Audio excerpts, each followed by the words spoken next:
दोस्तों, मेरा नाम अबू वकास और आप लोगों का स्वागत है सईद ऑनलाइन क्लासेस में। आज हम पढ़ने वाले हैं कक्षा 11 का जो पहला पार्ट है समुच्चय। समुच्चय हमारे लिए इसलिए जरूरी कि समुच्चय हमारा एक बेसिक मैथमेटिक्स के अंदर आता है, जो हमें 11 और 12 की जो मैथमेटिक्स है, जो कैलकुलस का पार्ट है, वो इसमें बहुत ज़्यादा इसका उपयोग होता है। जो हम संबंध और फलन पढ़ेंगे उसमें भी इसका उपयोग होगा। बस आप लोग आराम से देखते रहिए और बेसिक से पढ़ना मैं आप लोगों को शुरू करता हूँ, पढ़ाना शुरू करता हूँ। आप लोग आराम से पढ़िए और नोट बनाइए और साथ में क्वेश्चन प्रैक्टिस करते हुए चलिए। मैं एनसीईआरटी के भी क्वेश्चन आप लोगों को करवाऊंगा, पूरे नहीं करवाऊंगा, बट कुछ क्वेश्चन आपसे भी करवाने की कोशिश करूंगा और कुछ मैं करूंगा। चलिए शुरू करते हैं वीडियो को। ठीक, तो सबसे पहले जो हमारा पहला पार्ट है कक्षा 11 का, पार्ट नंबर जो 1 है हमारा कक्षा 11 का गणित के अंदर, वो क्या है? पार्ट नंबर 1 समुच्चय। क्या है? समुच्चय, जिसको हम इंग्लिश में सेट भी बोलते हैं। इंग्लिश में हम इसे क्या कहते हैं? सेट कहते हैं। तो समुच्चय हम लोगों को पढ़ना शुरू करना है। सबसे पहले समुच्चय क्या होता है?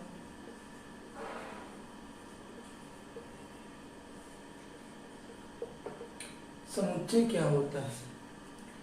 समुच्चय को हम लोग ऐसे लिख सकते हैं कि सुपरिभाषित वस्तुओं, यानी जो अवयव होते हैं, अवयवों के सुपरिभाषित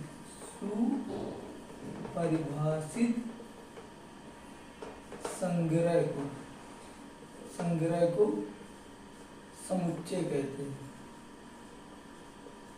समुच्चय कहते हैं, यानी सुपरिभाषित अवयवों के सुपरिभाषित संग्रह को क्या कहते हैं? समुच्चय कहते हैं। इसका मतलब क्या? क्योंकि गणित में हमें हिंदी से नहीं मतलब होता है, मेन गणित में क्या कहना चाहते हैं उसका मतलब समझो। इसे मैं मान लूँ कि आपका पसंदीदा क्रिकेटर कौन है, तो आप लोग क्या कहेंगे कि अगर किसी से पूछो कि आपका पसंदीदा क्रिकेटर कौन है, तो कोई बोलेगा कि विराट कोहली है, कोई बोलेगा रोहित शर्मा है, कोई बोलेगा महेंद्र सिंह धोनी है। सबका अलग अलग पसंद होगा, मतलब सबके हिसाब से अलग अलग है। अगर मैं पूछूं किसी की मनपसंद आईपीएल टीम क्या है, तो कोई क्या कहेगा?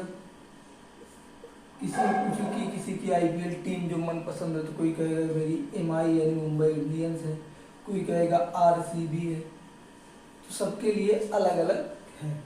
तो ये क्या है? ये समुच्चय नहीं है।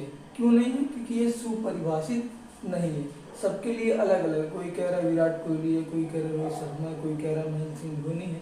और टीम में बात करो, कोई कह रहा है एमआई है, कोई कह रहा है आरसीबी है। तो ये सुपरिभाषित नहीं है। सुपरिभाषित का मतलब क्या है? अगर मैं कहूँ कि 5 प्राकृतिक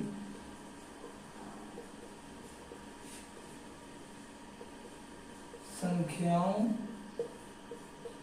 का संग्रह, 5 प्राकृतिक संख्याओं का संग्रह। तो जो 5 मतलब जो 5 तक प्राकृतिक, ये 5 तक प्राकृतिक संख्याओं का संग्रह अगर बात करूं तो क्या हो जाएगा? सबसे पूछोगे प्राकृतिक संख्या, यानी इसको एन से लिख दोगे 1 2 3 4 5। ये क्या है? 5 तक की प्राकृतिक संख्याओं का संग्रह। सबके लिए एक समान है। तो ये क्या है? सुपरिभाषित है। इसका मतलब क्या है? ये एक तरह का समुच्चय है। ये सुपरिभाषित नहीं है, तो ये क्या समुच्चय नहीं है। ठीक, ऐसे एग्जाम्पल में आपको और देता हूँ।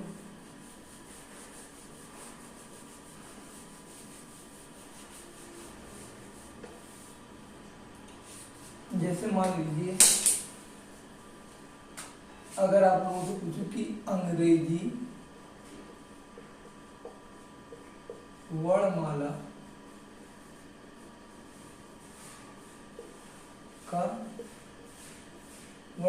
के स्वर का समुच्चय, अंग्रेजी वर्णमाला के स्वर का समुच्चय, तो क्या हो जाएगा? स्वर मतलब जो हमारा वावेल है। तो मैं अगर इसको ए से लिखूं तो क्या हो जाएगा? ए ई आई ओ यू। ठीक, ए ई आई ओ यू, ये क्या है, हमारी वर्णमाला का जो है स्वर, ये हमारे वावेल है। तो आप लोगों को समझ में आएगा जो सुपरिभाषित हो, जो सब दुनिया के सभी इंसान के लिए क्या हो, फिक्स हो, निश्चित हो, तो उसको हम लोग क्या कहेंगे, समुच्चय कहेंगे। जो निश्चित नहीं है उसे हम लोग समुच्चय नहीं कहेंगे। ठीक।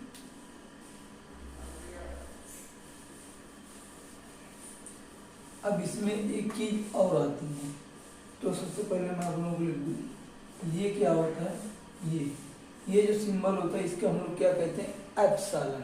ये हमें फिजिक्स में जाती है, लेकिन इसका मतलब है, इसको क्या कहते हैं, एप्सिलॉन। यहाँ पे इसका मतलब क्या है, बिलोंग टू, बिलोंग टू। इसका मतलब क्या है, बिलोंग टू, इसका मतलब क्या है, जैसे मैंने अभी क्या कहा कि अंग्रेजी के स्वर का समुच्चय, स्वर का समुच्चय, जैसे ये मैंने अभी कहा। तो इसमें हम लोगों ने देखा कि ये जो हमारा ए है, इसको हम लोग ऐसे लिखे थे, ए ई आई ओ यू। ठीक। तो इसमें इसका मतलब क्या है, अगर मैं लिखूं ए, ये जो हमारा ए है, इसको अगर मैं ऐसे लिखता हूँ ए, इसका मतलब क्या है, ए बिलोंग टू ए। इसका मतलब क्या है कि जो ए है, जो ये कैपिटल स्मॉल ए है, वो कैपिटल ए का क्या है, समुच्चय यानी अवयव है, यानी ये इसमें बिलोंग करता है। जैसे मान लो दूसरा समझ ले, ए ई बिलोंग टू ए, तो यानी ई भी जो क्या है, समुच्चय ए का क्या है, एक अवयव है। ऐसे ही अगर मैं एग्जाम्पल की दूँ, जैसे मान लो महेंद्र सिंह धोनी, महेंद्र सिंह धोनी बिलोंग टू कैसे, CS के, यानी चेन्नई सुपर किंग की क्या है, खिलाड़ी है। अगर मैं इसकी जगह पे ही लिखूं महेंद्र सिंह धोनी, RCB से, RCB, ये RCB क्या है, RCB रोज चैनल जो बेंगलोर है, इससे हमारा है। तो इसमें तो महेंद्र सिंह धोनी नहीं, तो इसको हम लिखेंगे नॉट बिलोंग टू RCB। वैसे जिसमें इसमें A ही है, अगर मैं इसको यहाँ पे लिख दूं B, जो हमारा B है, तो B not belong to A, क्या है, इसका मतलब क्या है, जो B है हमारा A का क्या है, अवयव नहीं है। ठीक। इतना आप लोगों को समझ में आ गया होगा। तो अब चलते हैं आगे।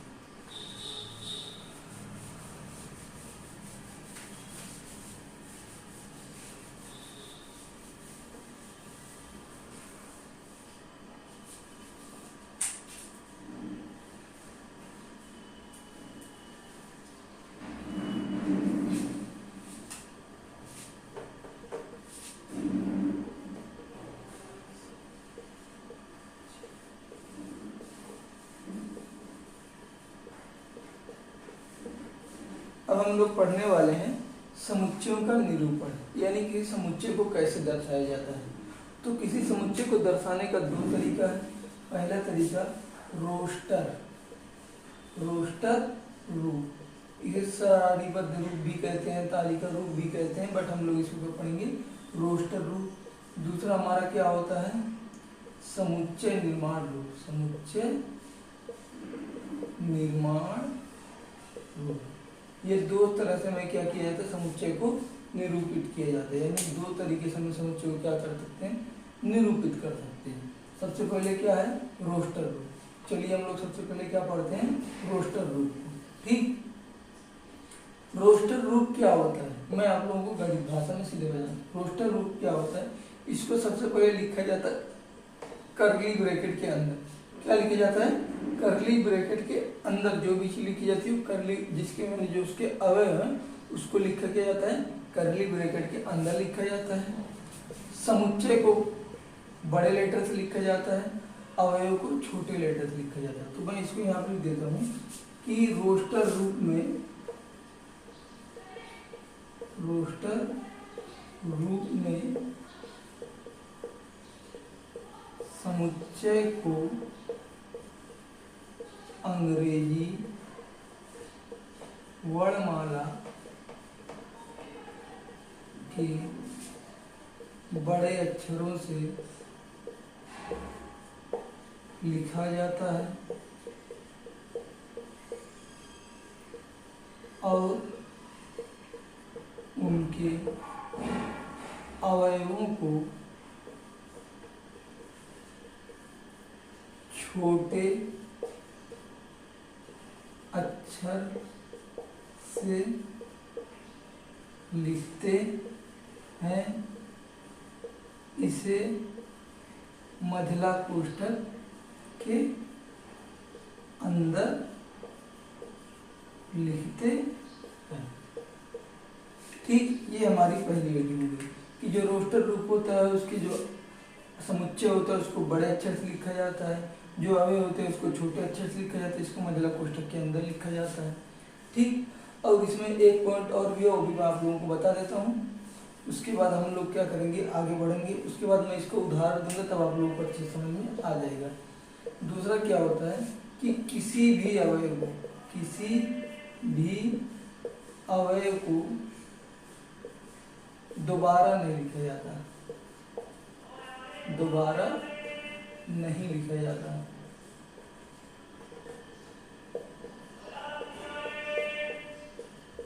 तीसरा क्या होता है, इसमें क्रम का महत्व नहीं होता। बस आप लोग ये देख लो, इससे आप लोग चाहे नोट करो या ना करो, इससे कोई मतलब नहीं है। ठीक, मेन जो अब मैं जो लिखने जा रहा हूँ वो ध्यान से देखिए, आप लोगों को सब कुछ समझ में आ जाएगा।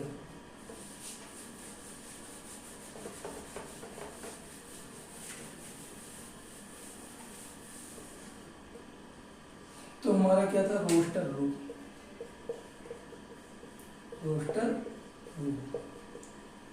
जैसे मान लो अगर मैं कहूं कि 10 से छोटी प्राकृतिक संख्या का समुच्चय, तो आप लोग इसको कैसे लिख सकते हैं? 10 से छोटी प्राकृतिक संख्या, सबसे पहले समुच्चय को हम लोग बड़े लेटर से लिखते हैं। मान लो ये कैपिटल लेटर बड़ा है, तो अगर ए बी सी डी आप कुछ भी लिख सकते हैं, मैं इसको एन से लिख रहा हूँ। ठीक, इसको किसके अंदर लिखते हैं, करली ब्रैकेट के अंदर लिखते हैं, और उसके अवयव को कैपिटल लेटर से लिखते हैं, मतलब छोटे लेटर से लिखते हैं, स्मॉल लेटर से लिखते हैं। तो 10 से छोटी प्राकृतिक संख्या, तो पहली प्राकृतिक संख्या 1 2 3 4 5 6 7 8 और 9, ये हमारा क्या हो गया, रोस्टर रूप हो गया। तो इस तरह से इसको लिखा जाता है। ठीक, अगला उदाहरण हम लोग देख लेते हैं।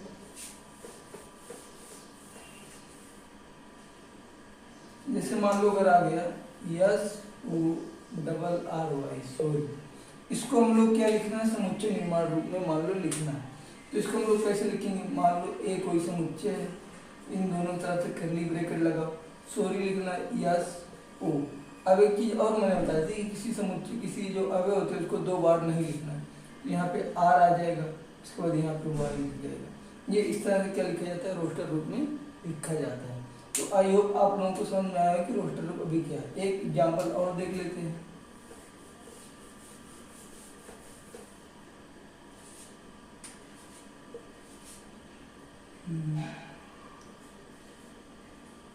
दस से कम पूर्ण संख्या का समुच्चय, यहाँ पे क्या हो जाएगा, पूर्ण संख्या जो हमारी 0 शुरू होती है, तो बस इसको मान लो W से मैं लिख रहा हूँ, तो दोनों तरफ करली ब्रैकेट 0 1 2 3 4 5 6 7 8 और 9, ये इस तरह से हमारा क्या हो गया, समुच्चय निर्माण रूप लिखा जाता है। तो आई होप आप लोगों को समझ में आया कि समुच्चय निर्माण रूप किसे कहते हैं। अब हम लोग मतलब रोस्टर रूप किसे कहते हैं, हम लोग पढ़ेंगे समुच्चय निर्माण रूप।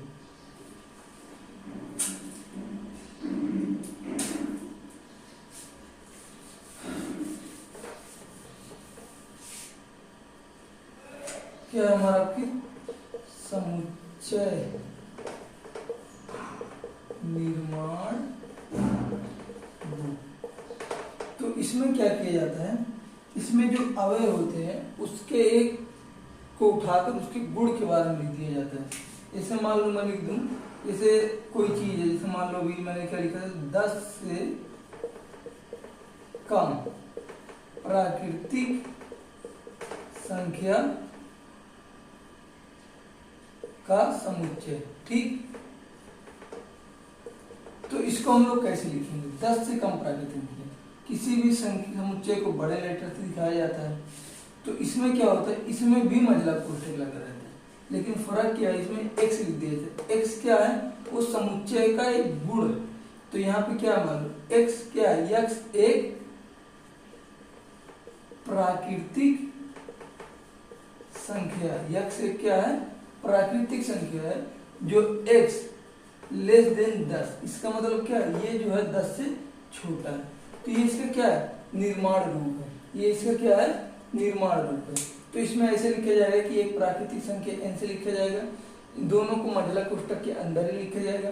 x लिखा जाएगा, x क्या है, उस प्राकृतिक संख्या, वो मतलब जो गुण है जिसको लिखे जाएंगे, जहाँ x क्या है, एक प्राकृतिक संख्या है जो 10 से कम है। जैसे ही अगर हम लोग लिख दें कि जो हम लिखे थे w बराबर x, x एक पूर्ण संख्या है, तो इसका मतलब क्या है, इसका भी मतलब वही है। अगर मैं इसको रोस्टर रूप में लिखूं तो w बराबर क्या हो जाएगा, x एक प्राकृतिक एक पूर्ण संख्या है जो क्या है 10 से मान लो कम है। तो 10 से कम पूर्ण संख्या क्या है, 0 1 2 3 4 5 6 7 8 और 9। और इसमें भी क्या आ जाएगा, 1 2 3 4 5 6 7 8 और 9। तो आई होप आप लोगों को समझ में आएगा कि समुच्चय रूप किसे कहते हैं, समुच्चय निर्माण रूप किसे कहते हैं। समुच्चय को अगर मैं यही दे दूं कि समुच्चय निर्माण रूप है, तो उसको कैसे, समुच्चय के जो रोस्टर रूप है उसमें कैसे लिखा जाता है, आप लोगों को समझ में आएगा। या फिर रोस्टर रूप है तो उसको निर्माण रूप में कैसे बदला जाता है, ये भी आप लोगों को समझ में आएगा। बट अभी आप लोग इसको थ्योरी है, बस आप लोग इसको समझिए। पहला सवाल है वो क्या कह रहा है कि उदाहरण नंबर जो एक, हमारा जो पहला सवाल है वो क्या कह रहा है कि एक्स स्क्वायर, क्या कह रहा है कि x square plus x minus 2 बराबर 0। इसको हम लोग क्यों किस में लिखना है, रोस्टर रूप में। किसके में लिखना है, रोस्टर रूप में। तो चलिए इसको हम लोग सबसे पहले क्या करते हैं, हल करते हैं। ये क्या होता है, ये एक मतलब द्विघात समीकरण है, तो इसको सॉल्व करने के लिए हमें तरीके पता होने चाहिए। जैसे मान लो ये एक्स स्क्वायर है, तो हम इसको ऐसे तोड़ें या फिर ऐसे गुणा करें कि 2 के बराबर आ जाए। तो मान लो ये x है, तो अगर मैं इसको ऐसे कर दूं, इसको मैं अगर ऐसे, इसको क्या करना है, ये x है और ये x माइनस 2। जब हम इसको अगर सोल्व करें कि इसको हम लोग कैसे सोल्व कर सकते हैं, तो इसको हम लोग ऐसे भी लिख सकते हैं ना कि 2x और माइनस का x। तो अगर 2x में से एक x जाएगा तो बचेगा x, और यहाँ पे क्या बचेगा, माइनस का 2, क्योंकि 2 एक अन्य 2, अगर यहाँ पे मैं 1 रख दूँ तो 2 एक अन्य 2, ये हमारा इस तरह से हो जाता है। उसके बाद हम लोग को क्या करता है, कॉमन लेना पड़ता है। जैसे मान लो ये एक्स स्क्वायर, तो इसको हम x गुणे x लिख सकते हैं, यहाँ से एक और यहाँ से x, तो x कॉमन हो गया, बचा क्या x, और यहाँ पे क्या बचा 2, तो x प्लस 2 इसमें हो गया। यहाँ से क्या कॉमन हो जाए, यहाँ से हम लोग -1 अगर कॉमन लेंगे तो यहाँ पे क्या बचेगा, x प्लस 2 बराबर 0। यहाँ पे क्या हो जाएगा, एक कोष्टक में x प्लस 2 और एक कोष्टक में x माइनस 1। तो यहाँ से जब आगे हम लोग सोल्व करेंगे, यहाँ से जब क्या करेंगे, आगे हम लोग सोल्व करेंगे, तो यहाँ से जो x बराबर अगर हम 2 रख, यहाँ से -2 आएगा और यहाँ से क्या आ जाएगा, x बराबर 1 आ जाएगा। तो हम लोग अगर समुच्चय इसको a मानते हैं तो रोस्टर विधि में क्या होता है, दोनों कोष्टक होता है। तो यहाँ पे क्या हो जाएगा, -1 और क्या हो जाएगा, -2। अब कुछ लोगों का सवाल आया कि -2 छोटा होता है 1 बड़ा होता है, आप इसमें पहले कैसे लिखें। तो मैंने इसमें तीसरा पॉइंट जो रोस्टर विधि में पढ़ाते हुए बताया था कि इसमें क्रम का कोई महत्व नहीं होता है। अगर आप लोगों को द्विघात समीकरण सोल्व करना नहीं आता तो आप लोग मुझे बता दीजिएगा, मैं उस पर भी वीडियो बना दूंगा। ठीक, चलिए अब हम लोग दूसरे क्वेश्चन पे चलते हैं।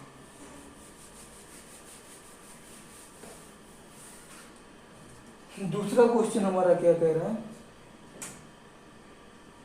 कि x एक, ये जो समुच्चय है, यानी क्या कह रहा है, कोई समुच्चय मान लो इसको n दिया है, उसमें जो दिया उसको आप लोग मैं बोर्ड पे दिखा दूंगा। कि x का एक धन पूर्णांक है जहाँ x² लेस देन 40 है। यहाँ पे क्या दिया है, x² जो है वो लेस देन किसके है, 40 के, लेस देन किसके, 40 के। तो अब हम इसको सोल्व कैसे करेंगे?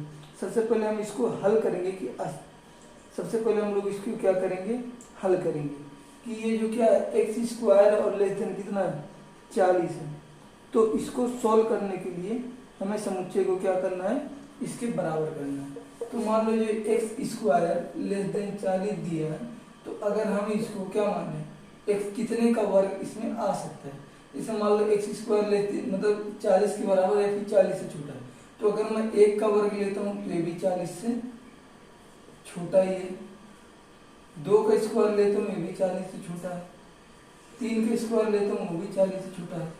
4 का स्क्वायर लेता हूँ वो भी 40 से छोटा है या उसके बराबर। 5 का स्क्वायर लेता हूँ तो वो भी 40 से छोटा है। 6 का स्क्वायर लेता हूँ वो भी 40 से छोटा है। लेकिन अगर मैं 7 का स्क्वायर लूँगा तो वो 40 से छोटा नहीं है, बल्कि उससे क्या है, बड़ा है।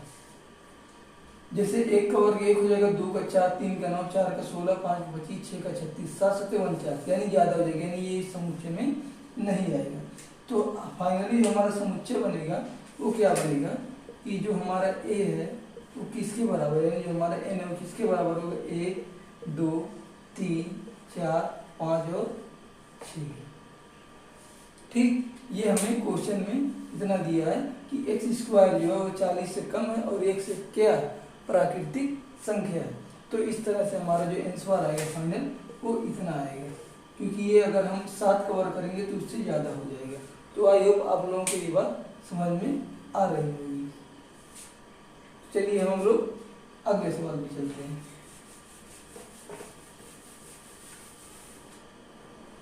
अगला सवाल हम लोगों से क्या कह रहा है कि 1 4 9 25 को समुच्चय निर्माण रूप में लिखिए, जहां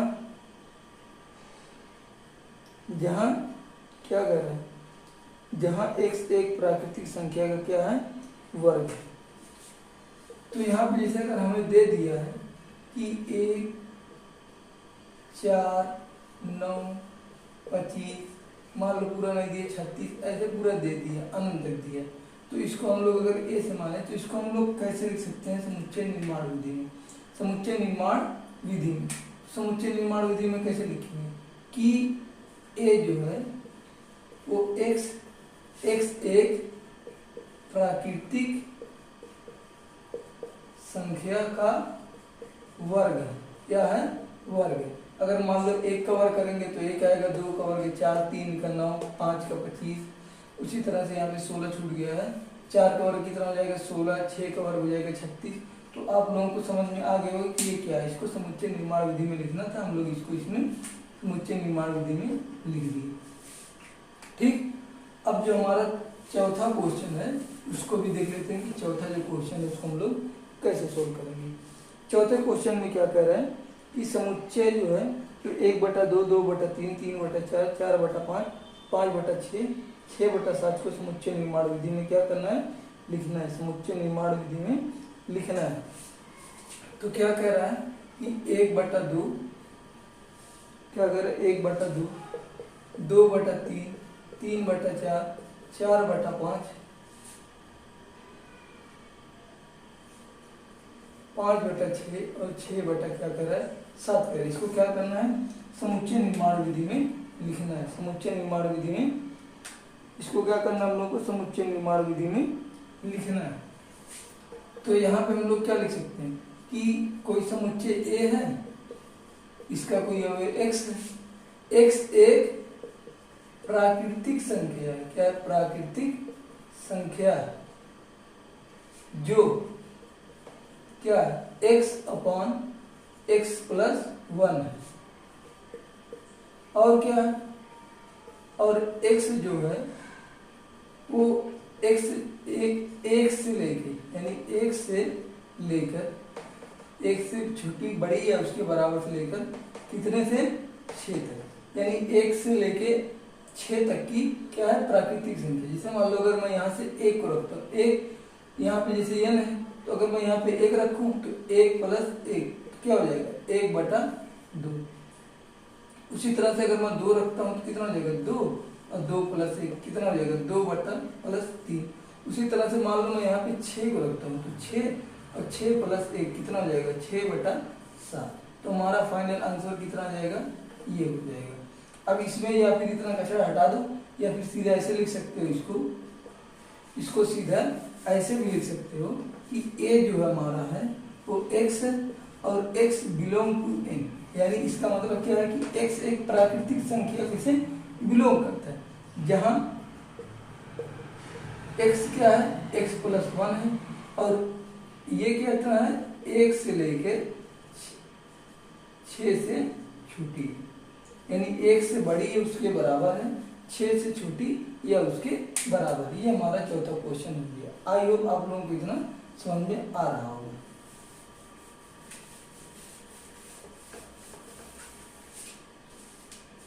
अगला सवाल क्या है हमारा, जो 5वां है कि बाईं ओर समुच्चय रोस्टर विधि लिखा है, दाईं ओर समुच्चय निर्माण विधि लिखा है, तो इससे इसको मिलान करना है। जिससे मान लो हमारा सबसे पहले क्या दिया है PR का दी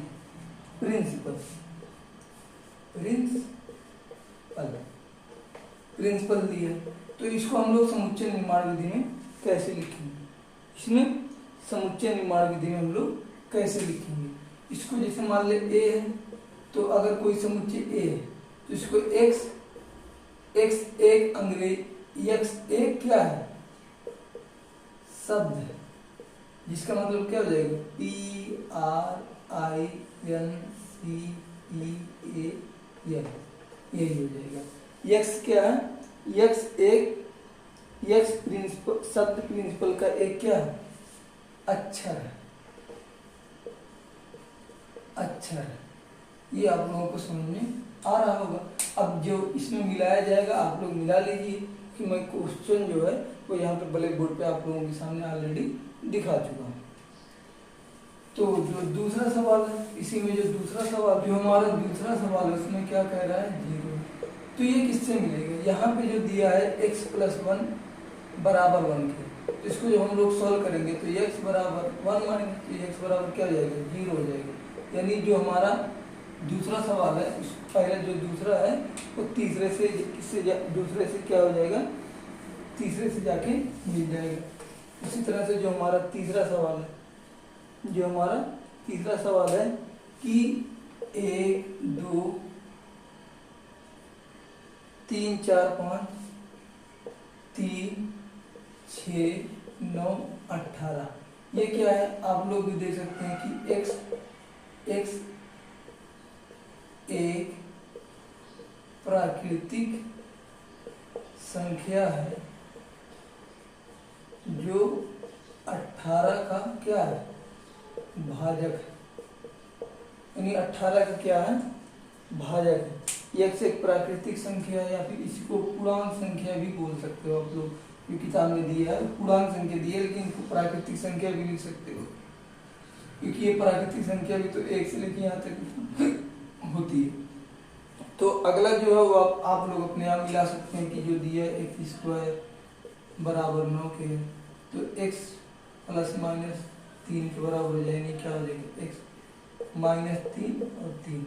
तो आप लोगों को इतना समझ में आ जाएगा होगा। तब हम लोग प्रश्नावली 1.1 को शुरू करेंगे, लेकिन अगली वीडियो में। तो आज की वीडियो के लिए बस इतना ही, हम मिलते हैं अपनी नई वीडियो में, तब तक के लिए गुड बाय।